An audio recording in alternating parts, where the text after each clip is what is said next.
Hello everyone. आज का topic है आधुनिक राष्ट्र राज्य का उदय एवं विकास का वर्णन करें। राजनीतिक विचारधारा के इतिहास में आधुनिक राष्ट्र राज्य का उदय एवं विकास का अपना एक विशिष्ट महत्व है। आधुनिक राज्य को ही राष्ट्र राज्य की संज्ञा प्रदान की जाती है। ये राष्ट्र राज्य के अंतर्गत एक निश्चित भूभाग पर बसे हुए व्यक्तियों को नाना प्रकार के भेदभावों से मुक्त होकर एक साथ रहने हेतु सांस्कृतिक, मनोवैज्ञानिक, सामाजिक और भावात्मक आधार प्रदान किया जाता है। राष्ट्र राज्य के उदय एवं विकास में विभिन्न प्रदेशों एवं विचारधाराओं का बहुत बड़ा योगदान रहा है, जिसका वर्णन इस प्रकार किया जा सकता है। पहला, पश्चिमी यूरोप एवं राष्ट्र राज्य। पश्चिमी यूरोप में पुनर्जागरण तथा सुधारवाद जैसी विचारधाराओं के उदय के साथ व्यक्तियों की निष्ठा चर्च के प्रति हटकर राजा के प्रति बढ़ गई। उस समय तक राजा राष्ट्र के प्रतीक तथा माध्यम के रूप में प्रकट हो रहा था। राजा का पालन करना उस समय की महत्वपूर्ण विशेषता बन गई, क्योंकि राजा को एकता का प्रतीक समझा जाने लगा। राजाओं ने भी अपनी शक्ति को ऐसे व्यक्तियों के आसपास केंद्रित करने का प्रयास किया जो समान भाषा के आधार पर परस्पर संगठित थे। इस प्रकार राष्ट्रीयताओं के आधार पर यूरोप के अंतर्गत राज्यों का विकास हुआ। इस तरह की परिस्थितियों ने एक अभिनव सिद्धांत को उत्पन्न किया, जिसे राष्ट्र राज्य के नाम से पुकारा गया, जो इतिहास में अपना एक अलग और विशिष्ट स्थान रखता है। राष्ट्र राज्य के सिद्धांत ने यूरोप के अंतर्गत पवित्र रोमन साम्राज्य की सत्ता को न मानकर राष्ट्रीयता के आधार पर निर्मित राज्यों की सत्ता स्वीकार की। इस दौर में राष्ट्र राज्य का अभिप्राय था लोगों का राजा के प्रति पूरी निष्ठा और पूर्ण समर्पण। अनेक कारणों से प्रारंभ में उभरते हुए मध्य वर्ग ने राष्ट्र राज्य को अपना भरपूर समर्थन दिया। वे कारण थे राष्ट्र राज्य के मध्य वर्ग को जागीरदारों के अत्याचारों और अत्यधिक करों के बोझ से मुक्ति दिलाया, उनके व्यापार से संबंधित उद्देश्यों को बिना किसी हस्तक्षेप के पूरा करने की अनुमति प्रदान की और चर्च एवं राज्य के प्रति विभक्त निष्ठा के मनोवैज्ञानिक उलझनों और तनावों से भी बचा लिया। लेकिन एक बात यह देखने को मिली कि राष्ट्र राज्य का प्रादुर्भाव समस्त यूरोप में एक जैसा नहीं हुआ। प्रत्येक राष्ट्र के अपने व्यक्तित्व, ऐतिहासिक विकास और स्थानीय परिस्थितियों ने उन्हें अलग अलग रास्ते पर चलने के लिए विवश किया। उपनिवेशवाद के विकास के साथ भी राष्ट्र राज्यों के निर्माण तथा विकेंद्रीकरण में बहुत मदद मिली, परंतु साथ ही एक महत्वपूर्ण परिवर्तन भी हुआ। उपनिवेशवाद के विकास के फलस्वरूप व्यापारी वर्ग में वृद्धि हुई और राजाओं की आकांक्षाएं भी बढ़ने लगी। राजाओं ने अपनी स्वार्थ सिद्धि के लिए व्यापारी वर्ग पर अंकुश लगाना प्रारंभ किया। दूसरी ओर व्यापारी वर्ग में भी राजाओं द्वारा लगाए गए प्रतिबंधों से छुटकारा पाने की भावना का विकास हुआ। व्यापारी वर्ग एवं मध्य वर्ग ने मिलकर व्यक्तिगत अधिकार एवं स्वतंत्रता की प्राप्ति के लिए संघर्ष शुरू कर दिया। इसके परिणामस्वरूप राष्ट्रवाद और राष्ट्र राज्य के स्वरूप में भी परिवर्तन के लक्षण दृष्टिगोचर होने लगे। राष्ट्रवाद का अभिप्राय अब राजा के प्रति निष्ठा न होकर उस सरकार के प्रति निष्ठा माना गया जो व्यक्तियों को स्वतंत्रता देती है, उससे परामर्श लेती है और उन्हें सर्वोच्च सत्ता देती है। अब राष्ट्र राज्यों का आधार भाषा, स्वतंत्रता और हितों का बंधन हो गया। दूसरा, पूर्वी यूरोप एवं राष्ट्र राज्य।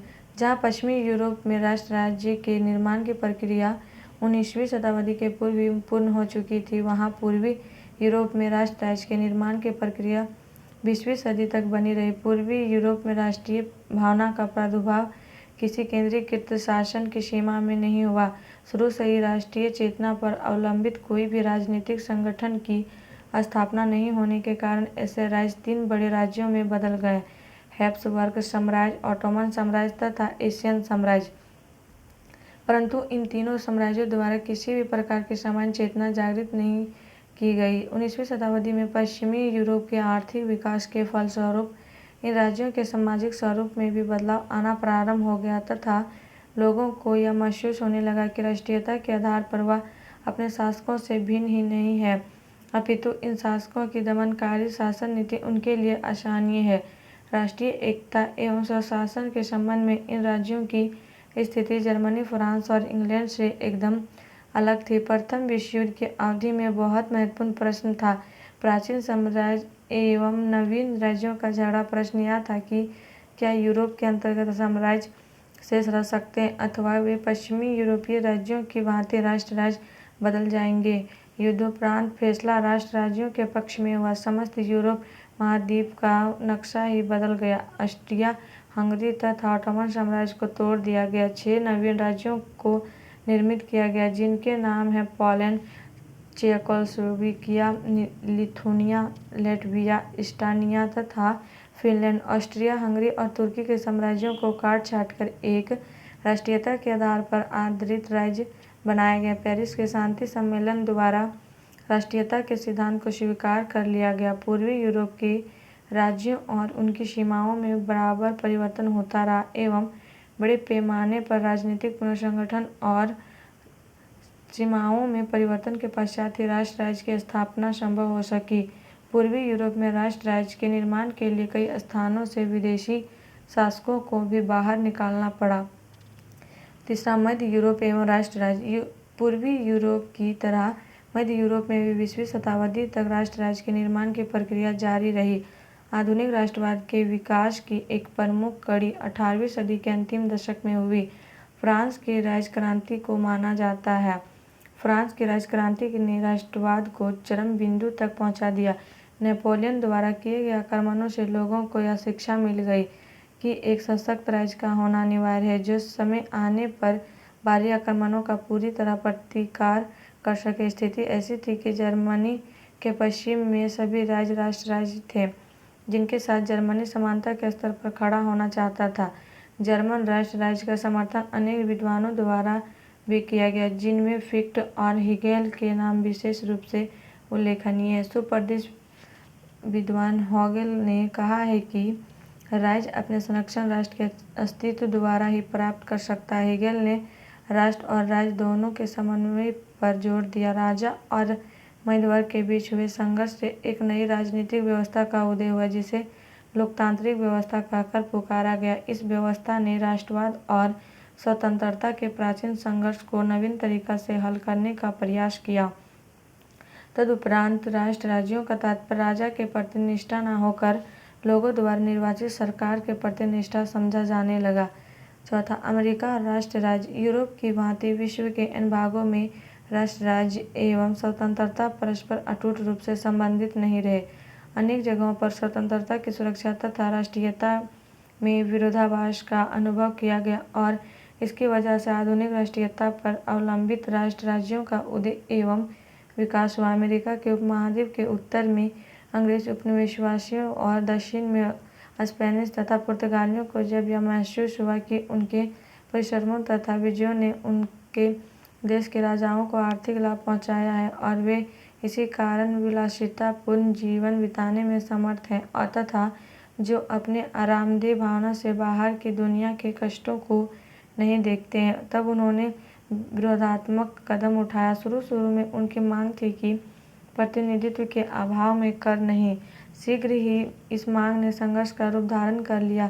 स्वतंत्रता की लड़ाई शुरू हो गई जिसके फलस्वरूप आधुनिक राष्ट्रीयता और उस पर अवलंबित राष्ट्र राज्य का उदय और विकास हुआ।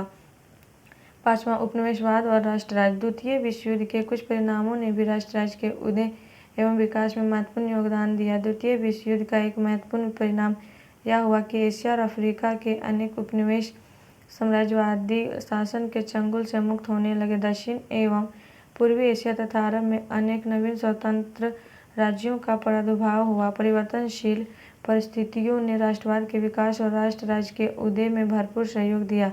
चीन, भारत, अरब और अफ्रीका में जिन राष्ट्र राज्यों का उदय हुआ उनसे राष्ट्रवाद को एक अभिनव स्वरूप प्राप्त हुआ और इसके नए अर्थ उभरकर सामने आए। इस राष्ट्रवाद को यूरोप के राज्यों के राष्ट्रवाद की भांति विकासवादी चरणों में से नहीं गुजरना पड़ा।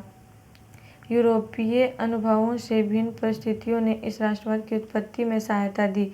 यहाँ राष्ट्रवाद तथा उससे अभिव्यक्ति देने वाले राष्ट्र राज्य नूतन और अनोखा था। फिर भी यूरोपीय विचारधारा का भी प्रभाव स्पष्ट रूप से परिलक्षित होता है। इतना अवश्य कहा जा सकता है कि इस प्रभाव को अपनी ऐतिहासिक परिस्थितियों के अनुसार साम्राज्यवाद के खिलाफ विद्रोह का रूप देने का प्रयास इस राष्ट्रवाद की अवश्य विशेषता रही है। स्पष्ट है कि इन अभिन्न राष्ट्र राज्यों का स्वरूप और उनकी विशेषताएं अमूर्त न होकर उन ऐतिहासिक परिस्थितियों की उत्पत्ति है जिनसे इन राष्ट्रों का प्रादुर्भाव हुआ। छठा, मार्क्सवाद और राष्ट्र-राज्य।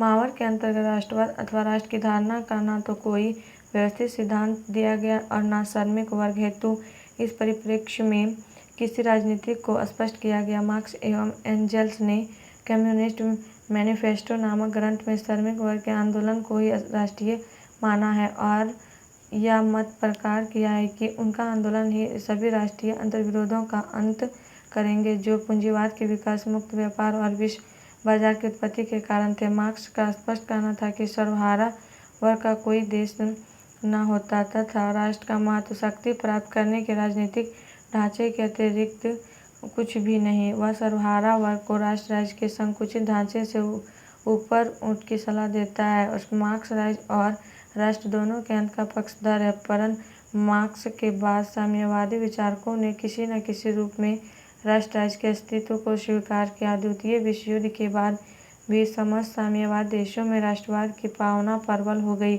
आधुनिक युग में भी ऐसा महसूस किया जा रहा है कि आने वाले दिनों में साम्यवादी देशों के आपसी संबंध राष्ट्र राज्यों का अवधारणा पर ही अवलंबित रहेंगे। आधुनिक युग में साम्यवादी राज्य को वर्ग राज्य के साथ साथ राष्ट्र राज्य की माना जाता है।